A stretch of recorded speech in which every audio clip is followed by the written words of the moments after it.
Hello viewers, it is our pleasure to have with us as our guest a superstar of Telugu cinema and a big name in Indian cinema as well.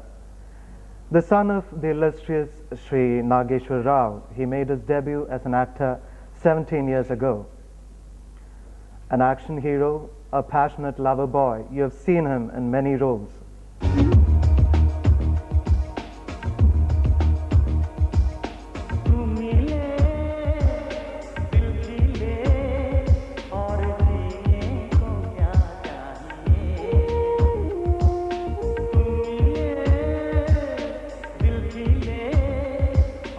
It's our proud privilege to present to you our guest, Sri Nagarjuna. Thank you. Welcome to you, sir, to our show. To start out, you're the son of the glorious, the evergreen, Sri Nageshwar Rao ji. Yeah. So obviously you grew up, exposed to a lot of glow and glitter of the film world. You might have seen a lot of artists. So how were you influenced as a youngster? No, nothing like that. Actually, like you said, yes, there were a lot of. We were constantly exposed to the films, and meeting other actors, other stars, and everything. But luckily, or fortunately, or whatever. Because you eventually did your because father actually, both my parents insisted on a education. Because you really don't know whether you're going to make it in films, movies, whatever. It's not that just because you're in so and so that you can make it. There's nothing, there's no rule like that, or this thing like that. So education was done, and at that point when I was young also, I wasn't that interested in acting in movies. It never did strike me. It's only after I finished my education, I was trying to do something, set up a business on myself, and things weren't working out. And you eventually completed your education in the U.S. Yes. Your Master of Science in Michigan University. Yeah, University of Michigan, a Bachelor of Science in Engineering. Yeah, and came back, tried to do something, didn't work out, and there's already a film production line going on in the industry. If we trace your film career, you started with a film called Vikram way back in 1986. Yeah. After which your major break came with Majnu, with Dasri Rao. Yeah. After which your action hero stuff was reinforced with Shiva. Yeah. And after which you can see you did a very sober, passionate kind of role in Geetanjali. Yeah. From where you did a very totally different kind of thing in Annamaya. Yeah. Okay, which raised quite a few eyebrows because a star of your stature doing so different a role. So when stars in Telugu cinema is big money, big business. So there all the stars have their eyes on the box office. So you have been quite daring. You have been even though people know you as an action hero, whatever, you have been quite daring and experimenting with a lot of roles. Okay. So you really did your homework. Thanks. Okay. Well, see, I always like something new. I like to try something new. Okay, because I had lived with box office records. People putting my father up. Then again, when he had a couple of films down, I am putting him down. I've gone through all that in my life. I've seen it. It wasn't that important to me that I had to keep having a hit at all times.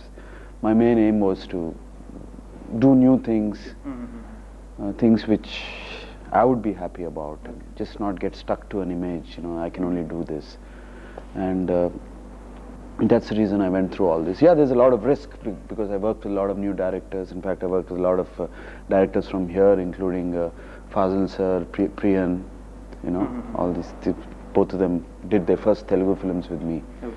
And Mani Ratnam did his first Telugu film with me, Geetanjali, and I did take my risks. Okay. I mean, language is very important for a director. But it worked out, but again, like that, things didn't work out too, So basically, trying to do new things is what attracts me. So after Annamaya, where you performed the role of a 15th century saint poet Annamacharya, Yeah. and afterwards Agnivarsha, where you played a character called Yavkari. It was Yeah. very well conceived and portrayed. Yeah. So would there be similar attempts to do offbeat roles? Yes. These roles were quite on the offbeat side. Yes. Agnivarsha, yeah. Annamaya, I don't think so. Annamaya is a very, it's a name very close to Telugu people. Okay. Hearts. And is, every time everybody goes to Tirupati, you know, they hear this Annamaya Kirtanas. Yeah. I never did that film as an offbeat film. Personally, I'm not much into offbeat films. Okay. Offbeat means the art. Right. I mean, it's okay. I like to do it once in a while, but my main this thing is to entertain people, entertain the masses. Okay. You could say that it's not intellectual, but that's okay. That's what my film is about. And yeah, if then something nice comes up. Agnivarsha was a different role for me, and which I done the usual goody roles, which I do always being a good person. So it was an Hindi film, so it was not going to affect my. But you have somewhere remarked that your priority still lies for Telugu movies. Absolutely, You know. absolutely, completely. And that's my home, that's my films. And you really can't do many things at the same time. You put one foot here, one foot there. It doesn't work. Yeah, I do go once in a while. But it's more, that's where it's just like, okay, I like something about it. There's something new about it. Okay. I do it.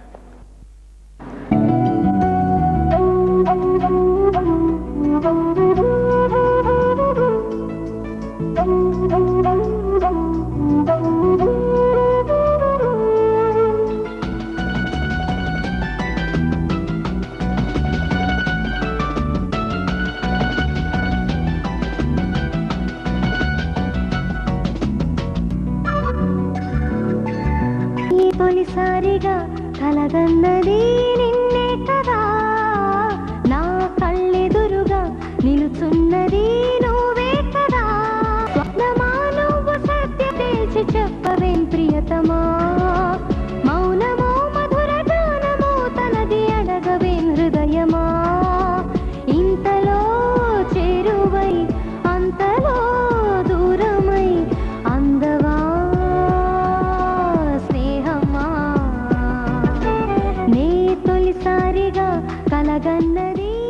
You have your own production company, Great India Entertainment. Yeah, more than that, it's Annapurna Studios, then Great Okay. Annapurna Studios. So it has been quite a launch pad for many upcoming directors and actors as well. Yes, yes. So are there any attempts to do newer kind of roles, apart from being entertaining movies? As an onlooker from outside, I'm not a Telugu movie goer, but once in a while I watch a remake of a Telugu movie. Yeah. You know, how far I don't know. But Telugu movies and Tamil movies, technically they are excellent, very superior. Yeah. You know, there's a lot of color and vibrance. Technically they should be the most perfect movies in the entire Indian language movies. But somewhere the story ideas are quite patterned, or you feel the situations in the movies are Maybe I think you're wrong. I don't know about Tamil, Telugu right now, you know. There's been quite a bit of change with young directors coming in. But I personally also, you know, if the movie is, I don't like serious films.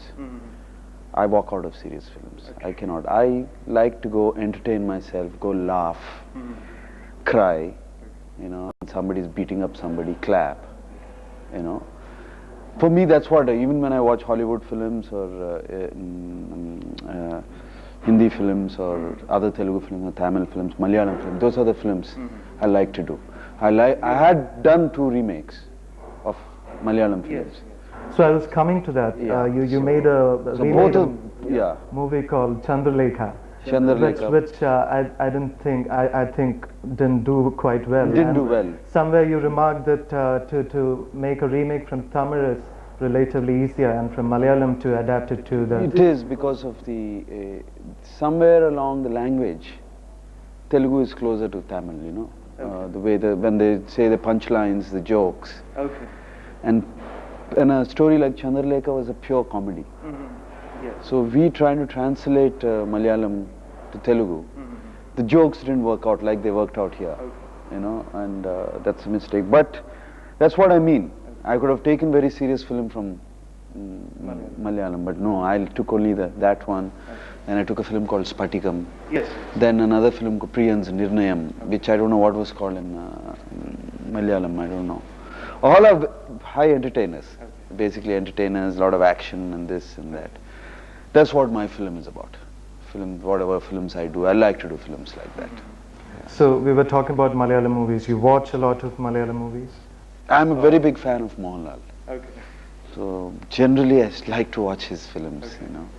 Big fan of Mohanlal. And so we have a lot of actors from especially South Indian movies, Kamalji and Sri Prabhu. Once in a while when the role suits them, they come and do a role. So given the right role, would you act in a Malayalam movie? Yeah, sure. Nobody has asked me yet. I would love to. It's great, you know, because it broadens my horizon and everything, you know. I've acted in a Tamil film, acted in Hindi. Love to work in a Malayalam film. And you're in Cochin to take a sequence of one of your Telugu movies. Yes. Yeah, it's a film called Shivamani. And it's Is it your own production? No, it's not my own production. It belongs to the director, Puri Jagannath. It's a story about a man who comes to Kerala to get treatment done for his mother, who's got a paralytic stroke. She's paralyzed, and Kerala is known for Ayurvedic treatments. And we use that context. Comes here, he falls in love with a Malayali girl. And there's a problem with the family, and she's kidnapped, and the story goes on like that. So we're using Kerala as Kerala, you know, not just for songs or anything. We're actually using the fishing harbour, Kerala, Cochin fishing harbour as it is, and the Chinese fishing nets as it is. Yeah. So I happened to come to your location, and I saw the shooting, and you're just amazing, so much energy and vibrance. So what is it that keeps you so young and ticking? Yeah, I think everyone would like to know. Anybody who loves their work and will start enjoying their work, and just, you know, you forget about everything when you're working and you just get into it. Films is like that. And I love what I'm doing. Yeah.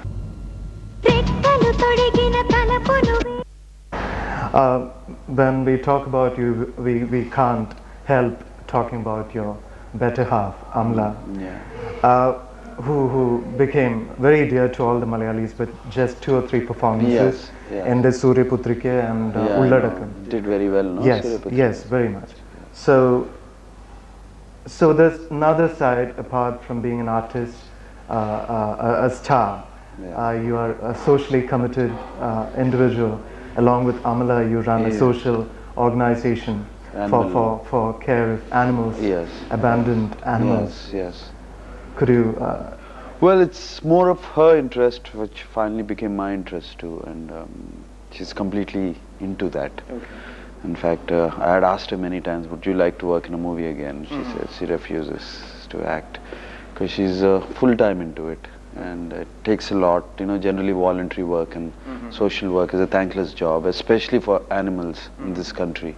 It's completely thankless and takes a lot of time, and she's doing a wonderful job.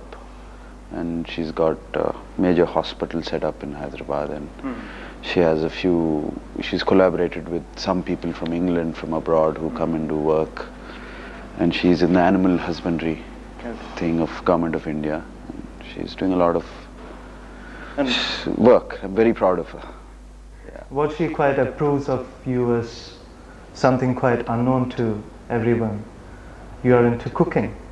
If I'm not mistaken. Yeah, that's from a long time ago. Yeah, I love. Basically, I like food, and so I got into What do you cook? Anything and everything. Yeah, I'm quite I like to experiment in cooking also. Yeah. So it was wonderful talking to you, Nagaji. Thank you, Harish. I also know that you're having your birthday this week. Yes. Yeah. And Onam is also approaching. Yeah. So we wish you a happy birthday. Thank you very much. Wishing that you go on ticking for many more years to come. Yeah, thank you. Wishing you a happy Onam. Same to you. Thank you to very your much. family and your entire crew. Thank you. Thanks for your time. Yeah. Okay. Yeah.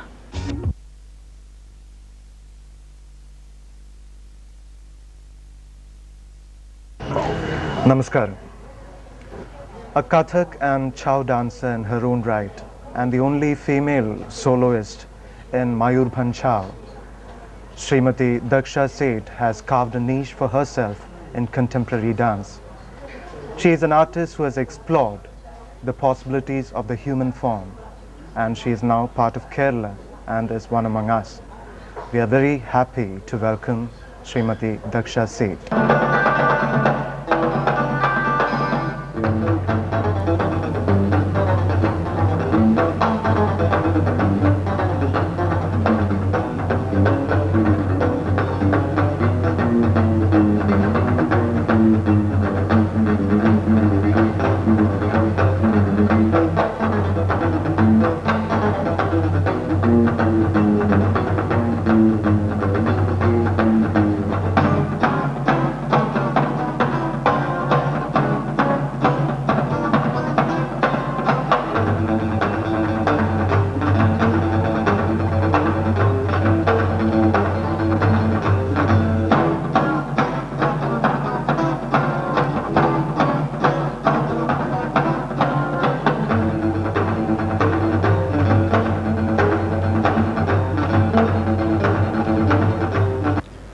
Namaste Daksha ji.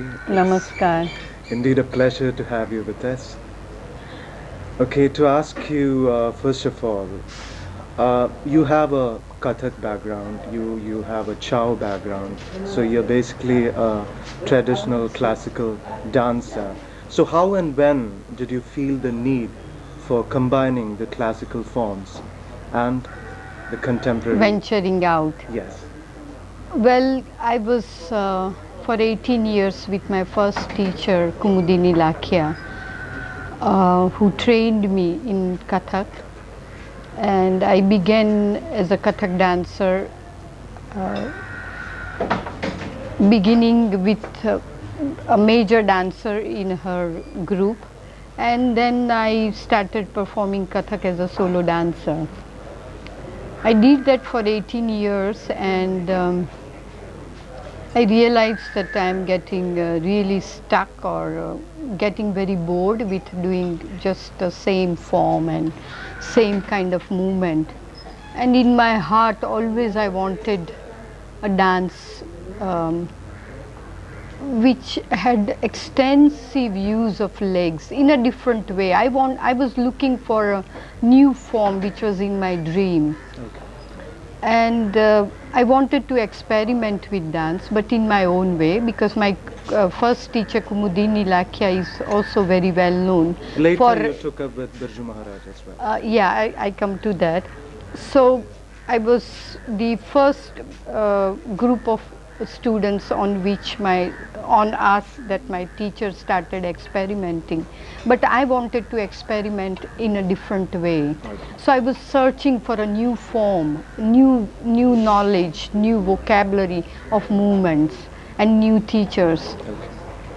So that time I came across Guru Krishna Chandra Nayak, who was teaching Chow.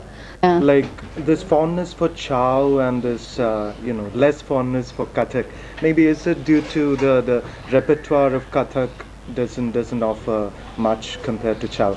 In Chow you have a lot of themes, a lot of scope for improvisation. It was not that, but suddenly I wanted to just do a form which was so different to Kathak. Okay. It was not that I dislike Kathak even now. I'm still a Kathak performer, and I think I respect the tradition much more than anybody else you can imagine.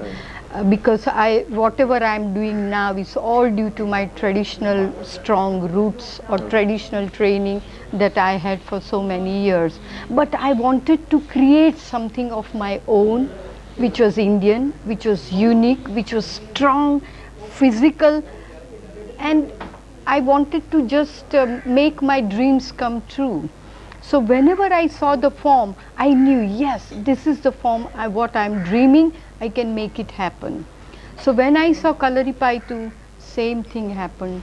I said, what is this form? I had never been to Kerala. I didn't know much about Kerala, but the form brought me here. My first stay in Kerala was in Guruvayur, and I did my first few weeks training in Kalaripayattu in Guruvayur, in Chavakad. Then in general, I was very excited with the resources that suddenly opened. I realized that India is a treasure of martial form, music forms, dance form, classical forms, food, clothing, textile, jewelry, what not we have. And that revelation really excited me that India, we can create a new Indian contemporary dance form which is as good as whatever is can be available to the whole international dance scene.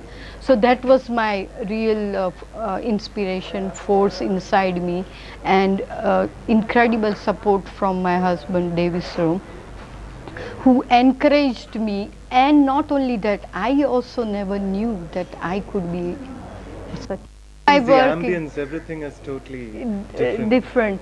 And sometimes I get criticized because my dancers wear only langot. But for our kind of dance, sometimes there is no costume we can wear because the work is so physical and there is so much human contact that for us, that's the way I think the dance should look, and the dancer's body should be seen. Each muscle, how it is working, should be seen. So from where you stopped regarding the use of body, so this is something very amazing. People from varied backgrounds of dance come into your troupe, and there is this amazing use of the body. So how is this? I mean, is there like as a company, as a dance troupe, like all of you rehearse together? Do you have a pattern? Yeah, style we of have a working? very strong system. Whenever the dancers come, I first see what they are, what are the problems in their body. Most of the people come to me are very stiff and quite weak.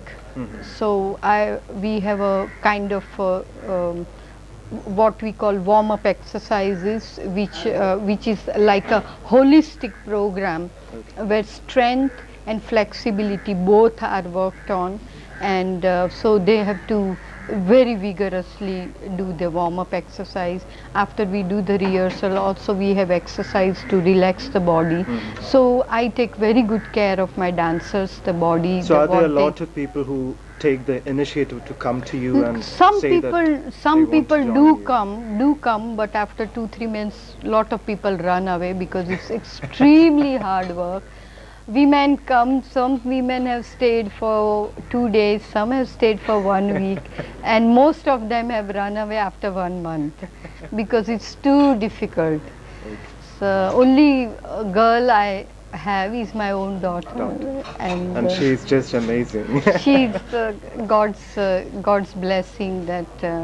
How is it like your family, the entire family, your husband creates the music, you choreograph, your daughter and my dances. dances, my son plays the music. Okay. Yeah. So how is it like? Is it your boundaries are quite marked, or even when you choreograph, does your husband? Oh yes, make actually changes? we now, because my daughter is also in the field of dance, she also joins me, and She's 16, she's now 18. 18. She, Daksha ji, I've been to many of your performances, and where we see this Kalaripayattu, in some sequences, we get the idea it's a very structured and rehearsed item, but some points it is so vibrant and it's almost, we feel that it's very spontaneous. So actually, what is it? Do you go for on the stage improvisation? well, actually for my dancers to improvise on stage is difficult because like the one section we do with chairwadi, where very complex rhythm is used, the music is fixed. Let's talk something about your productions, your current production includes Sarpagati, which is a very, it's doing very well.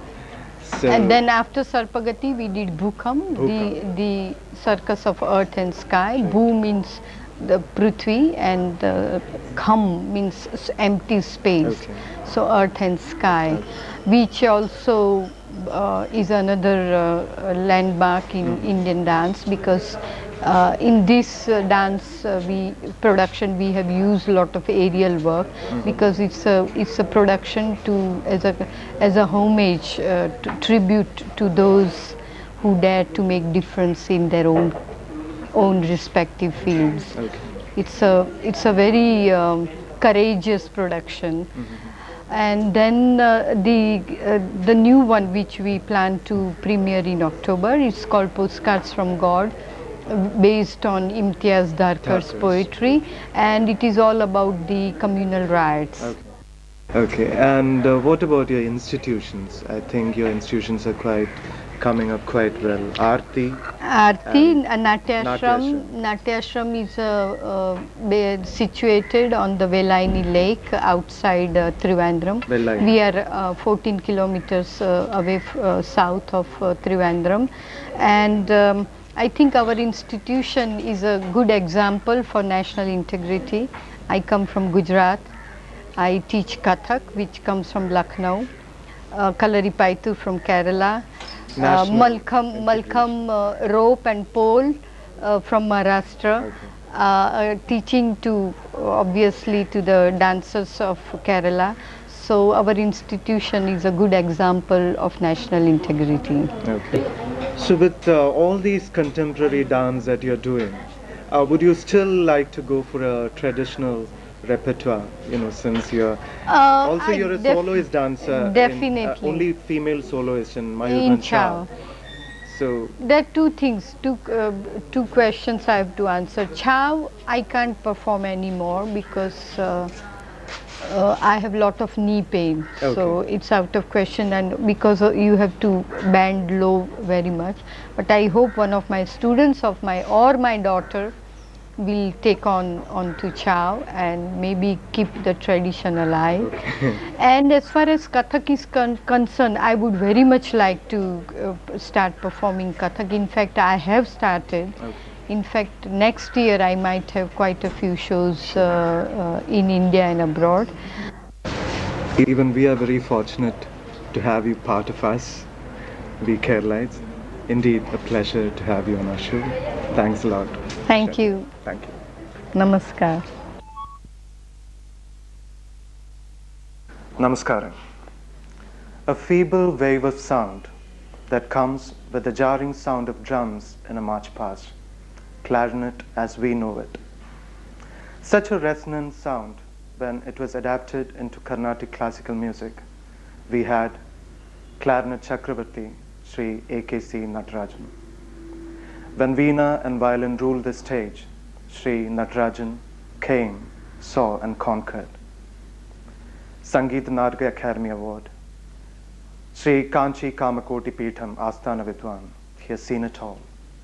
It is our proud privilege to present to you Clarinet Chakravarti, Clarinet Everest, Sri AKC Natarajan.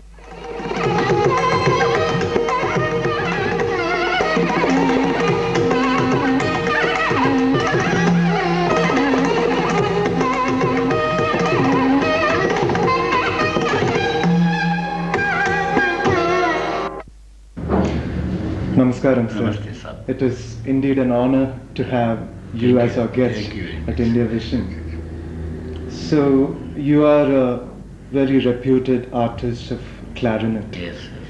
This is basically a Western instrument. Yes, Western instrument. Yes. They are not now only clarinet, not Western basically. There is some music instrumental, clarinet, violin, harmonium, saxophone, mandolin, is all the Western instruments. That is violin, clarinet, before it is coming there, foreign. Now, above 5 years. Okay. Yes, above. Okay. First introductions clarinet, Tanjore Maharaja, Sarabhoja Maharaja. The dance. Okay. There was a name Sadr. Right. Now is dance Bharatanatyam. Bharatanatyam. Yes. Each Bharatanatyam party, each one clarinet is there was. So nowadays a lot of experiments and a lot of jugalbandis, people, musicians from North India and South India coming together That is and only performing. jugalbandi which is. Have you done any such? Tamil வேடிக்கை cinema பார்க்குறோம். You see cinema, that was cinema. North Indian music sampradaya difference. Classical, South Indian classical music difference. So I should jugalbandi. Okay. I won't understanding that is nothing. Okay. That is not correct. Only our Sangeet, so many raga, so many tala, so many that is same. So together ragangal, that is raga, first, second, same all ragas. That's not our Sangeet.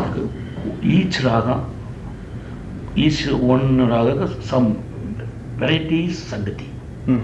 Todi Sangati, Bayaniviki Sangati, another Sangati, Banturali, different Sangati, Kalyani, different Sangati. That is North Indian music, small, very apparent, more, not.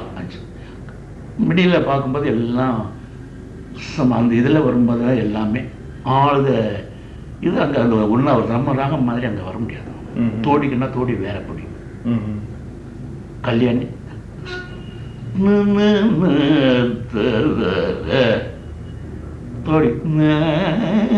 Todi Bandura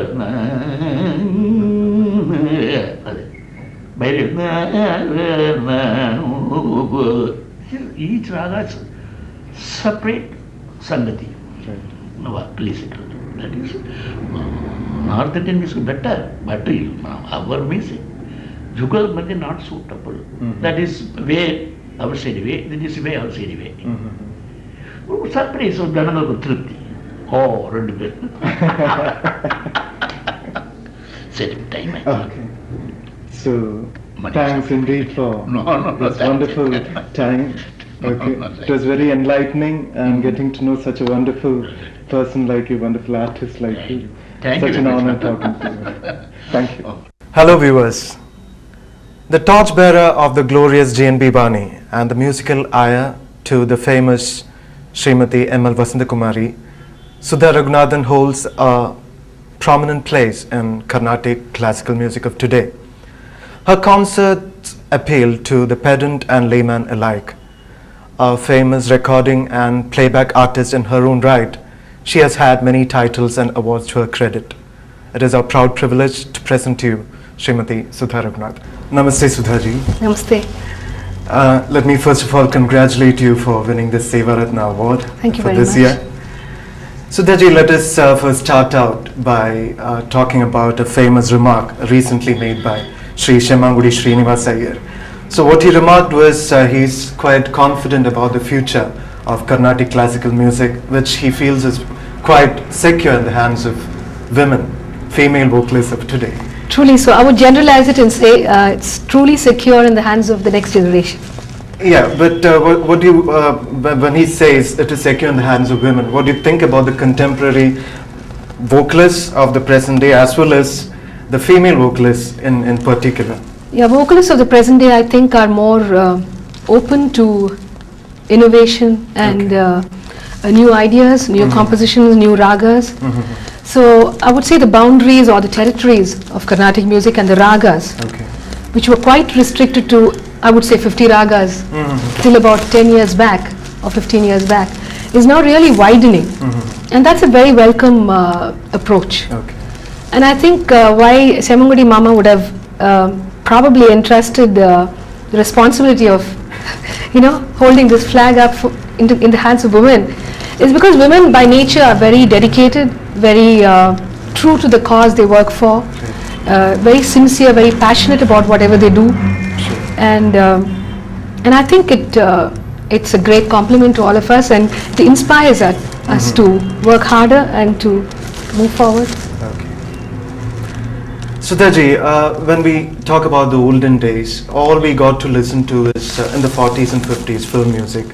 So even most of the film music was based on Carnatic ragas, classical ragas. So all people got to listen to was only that. But now with the exposure widening, people get to listen to all the Western pop, rock, metal, whatever. Do you think that is the reason why people are straying away from classical music? Yeah, I think the younger generation benefited more 2 decades ago listening to film music, because it was, as you say, very kind of authentic. If we took a raga and said Sahana or Shanmuga Priya or Kalyani, it would be very close to that, or Hindolam. But now what they do is they begin with Hindolam and then they move to Chandragauns or any other raga, any alien raga. So the younger generation is not inclined to learn or to be educated. They just sing the raga. And now if you see of the last 2 years, to my listening knowledge, I think there are no ragas as such.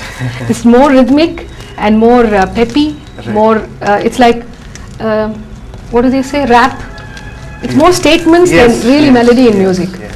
So younger generation is really at a disadvantage. They're at a confused point, and they think, and so that's the reason why they start shunning listening to Carnatic music, because they think it's too intellectual, too difficult, too scientific. That's the feeling they have. But I think now it's quite changing, because you have more youngsters coming for concerts, and especially when I go abroad, I realize that this is one thing that they really cling on to. The next generation, the second generation of Indians who have settled there, have their links with Indian culture through art. Sudhaji, now let us talk something about your childhood. Your Namkaran was done by Sri Satya Sai Baba. Your father was a painter. Your mother, Srimati Chudamani, was the one who initiated you into music. Later, you came under the tutelage of Sri T.V. Vishwanathan and later under B.V. Lakshman. So, could you tell us something about these formative years in your musical career? Yeah, if I have to tell you the truth, I was really not kind of shaping to be a musician. It was just that, like in any other Brahmin household, the girl of the family would learn music, and since my mother herself was very strongly linked with music, and kind of her dreams didn't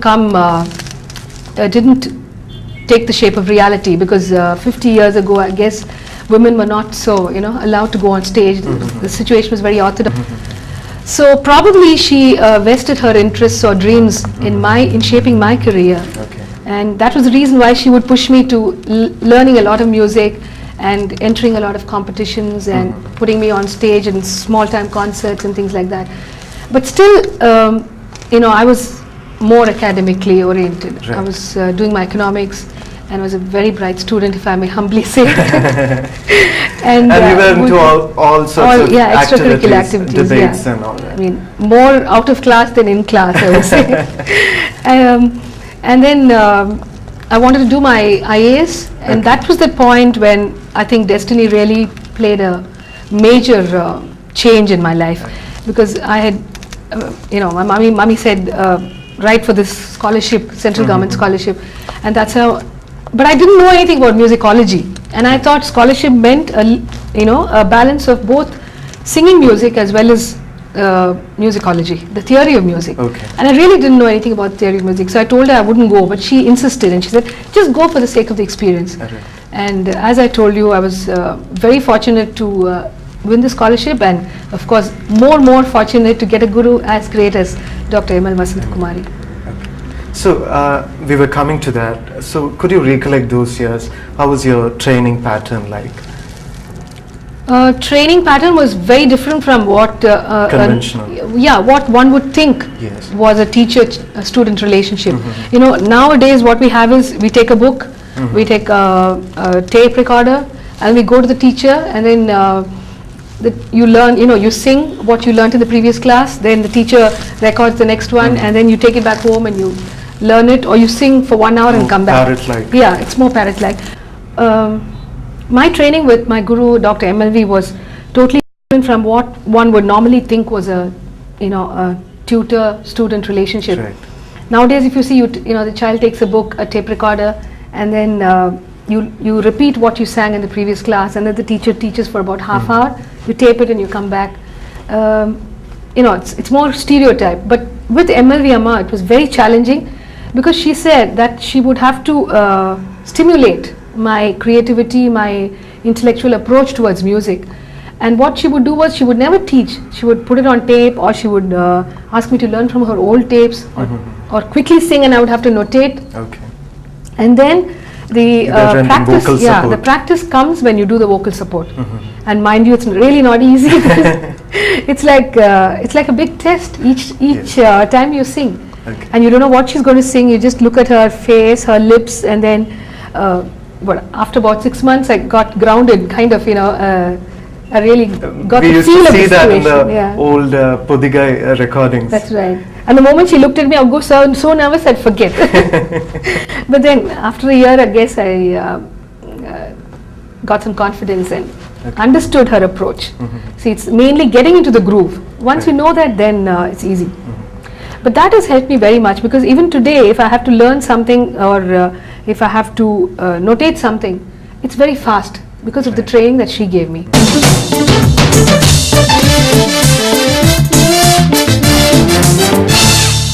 So from there we come on to the training part. So we note you belong to the GNB Bani, and even GNB Bani, Musri Bani. These Banis are so still alive because of disciples who came through your lineage. So nowadays we see that the young musicians, they are so busy with their schedule that they hardly find time to train people. So what do you think about this? And if you could tell about your own Shishya Parampara and your own training. This Parampara or Gharana school, whatever you call, school of style of singing, is very important, I feel, because that gives variety to the listener, to the audience. You know, if you have a Shamangudi style, a GNB style, Muchiri style, Chittur, Alattur, you know, MS Amma style, though she of course doesn't have any formal students, you know, a kind of a particular style gives a stamp to or ID to the particular way you sing, and that's very important. But now I think artists are trying to iron out the difference in styles, because they take the best out of each artist's music and they try and imbibe that and inculcate that in their music. But I still would say that it's important that you stick to one particular style, and the moment you sing one song, you're able to say, this is this style, you know. Because MLV style is more creativity, more brigas, a little more speed, with bhava. It's a very modern approach of singing, I would say. You asked about youngsters not being able to teach the next generation. I think that's very true, because at my age, I think MLV Ma had at least even 10 students. You know, she had the facility of having them at home, and she had people to support her at home, in the sense the home front was, you know, lots of people to take care of the children, do different activities, and her mind and concentration was just on music. So she could devote even about 18 hours a day to music, whereas now we are, you know, putting our feet into so many different things. I have to be a wife, a mother, a student, a singer, a recording artist. You know, it's a lot of things you're trying to do, and when you do a lot of things like that, somehow the total time that you can devote or dedicate it to, you know, to teaching or singing comes down. And also, when you sing so much, when you perform so much, the time that you have for teaching is really, really limited. And I think I wouldn't be able to accept something which I'm not able to do justice to. But at least a few people. Yes, I have 4 students, out of which one is now settled in San Francisco. She's a very good singer. And there are 3 others who are doing very well also. Well, I guess in 2 years' time I should be able to start a small academy of, you know, which will hold the flag of MLV, GNB Bani very high. Sudhaji, now talking about your concerts, they are intellectually very stimulating, and even many reviewers and critics, they hold you in high esteem, saying that you're more of a scholar than being a mere singer or a performer. So is there a genuine attempt to intellectually stimulate rather than just to you know, sing and please and entertain? Yeah, concert singing is a mixture of a lot of things. It's just not delivering the goods. You have to deliver them, you have to pack them the right way, you know. A very monotonous way of singing will bore the audience and it will also restrict your style. Yes. You know, so I have been fortunate to, you know, be under this great Bani. Yes. So naturally our music is a little adventurous, a little more concentration on creativity, raga singing, Neraval, Swara singing. So a little bit of mathematics in Swara singing also.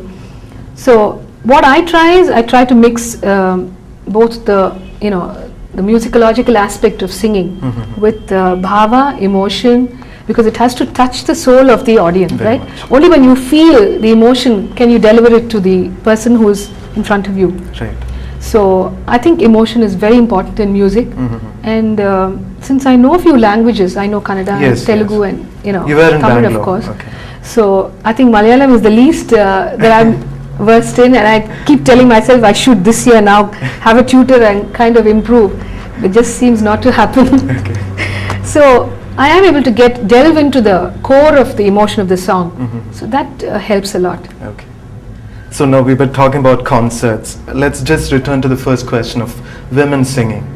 So there is not known to many people, there is a stigma associated with it, and you have been quite vocal in your protest against this. That is right from the days in 40s, 50s, 60s. A lot of accompanying artists refuse to play for women artists. So what do you think about this stigma? First I would say it's not fair.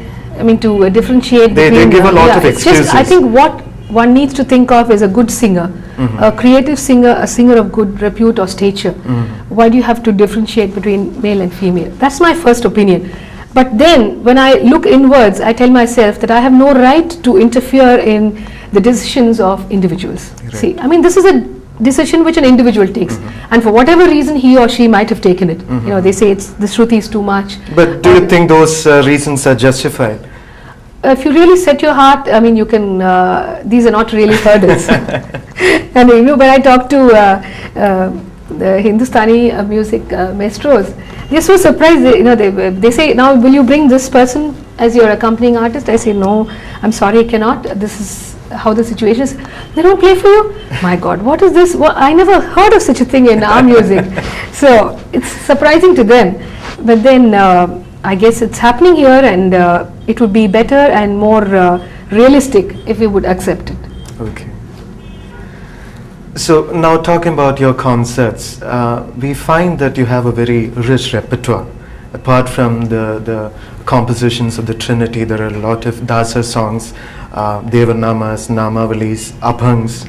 So you're apart from your training with MLV, presumably you would have on your own increased your repertoire. So how do you go about doing this? Yeah, now of course I've reached, I mean, to students I would generally kind of advise that, you know, it's good to go and learn personally from someone, because you know where you make your mistakes and you can be corrected if the raga is not truly the raga. Okay. But then now, after X number of years of singing, I do really know where I can make a mistake, where I would be making a mistake, and I correct myself. Okay. So I learned from a lot of old tapes and some, you know, friends. You know, there are a lot of people who know music but who have not been performing artists. So they know a lot of Utukadu songs and old Kalyana songs. Yes. You know, which you sing at each place calls for each venue calls for a different repertoire. Right. So when you sing in a wedding, Very much, Kalyanam, very you much. sing Bhojanam Seiya Varungo. You know, say, Right. come and now let's all go and eat. Right. So they're so happy, they all start smiling and clapping when you hear that song. Right. So, and when you sing in a temple, if you sing in a Guru Ayyappan temple, then you sing more Krishna songs, Shiva temple, more Shiva songs. So nowadays, you know, you can't restrict yourself to just about 100 songs. You have to keep on improving, and the audience taste is also going higher and higher, you know, the expectations. Yes. They want more new songs. But then all new songs will be also a bad balance for a concert. You mix old and new, and languages also, composers also. Yes. So Yes. I was thinking about that as well. You sing in the US, you sing in Kerala, you sing in Karnataka, Bombay. So the taste also would vary depending on the Definitely, yes. culture. You know, even Chennaiite might be quite discerning when it comes to Carnatic music, and a Keralite, his exposure is limited. So his favorite songs are the songs he has listened to. Yeah, but I would definitely say this is a beautiful place to, Kerala is a very lovely place to sing, because whether they know more songs or ragas or talas, their aptitude or the ear for music, for Carnatic music, you know, even if you see all the film music is so much based or grounded in, embedded in Carnatic music. Right. So I think it's a real pleasure to sing here. I mean, though of course Nagumomo is always a favorite, there are certain songs. Right. And now recently you have sung for Sri Ilayaraja in a movie. So nowadays a lot of youngsters, they are moving to movies, but your entry has been quite late. And so even though from the days of MS, MLV, all those people have been singing in movies. So was this a deliberate move to keep yourself aloof from Yeah, it movie was, I would music? say, a deliberate move, because I wanted to establish in this field. Yes. No, I felt I couldn't ride two horses. I mean, though it's music everywhere, the style is different, the timings are different, and I thought I couldn't do both. So I wanted to establish very firmly in this field of Carnatic music, performance singing, and then probably dabble in a few other things like world music and devotional cassettes and film music. And it so happened that I also missed a few opportunities because I was not in the country when they asked me to sing. And these days you don't wait. The producer doesn't wait. The music director doesn't wait. If you're not there, somebody else. There's another good voice which is ready. Right. So that was the reason why probably I've been missing singing in films. Even when I sang recently for Even, there was quite a divided opinion. Some of my Rasikas were not so happy. They said it was not really called for.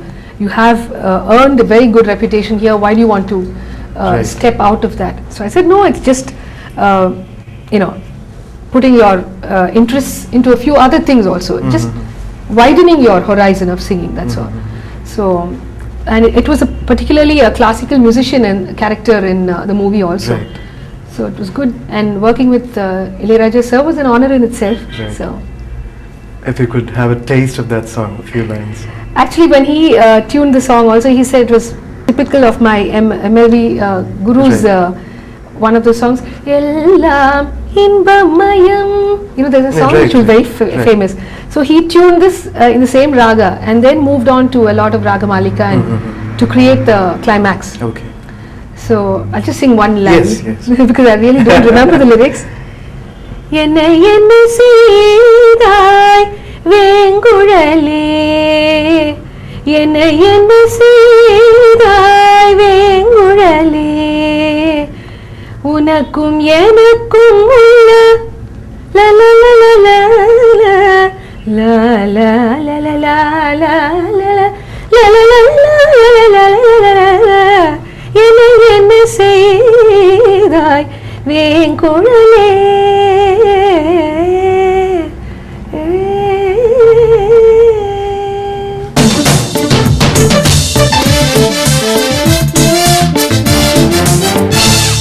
So from there you were just talking about catering to a world audience. So you have recorded some albums for Amadam Cassettes, for Winston Panchacharam.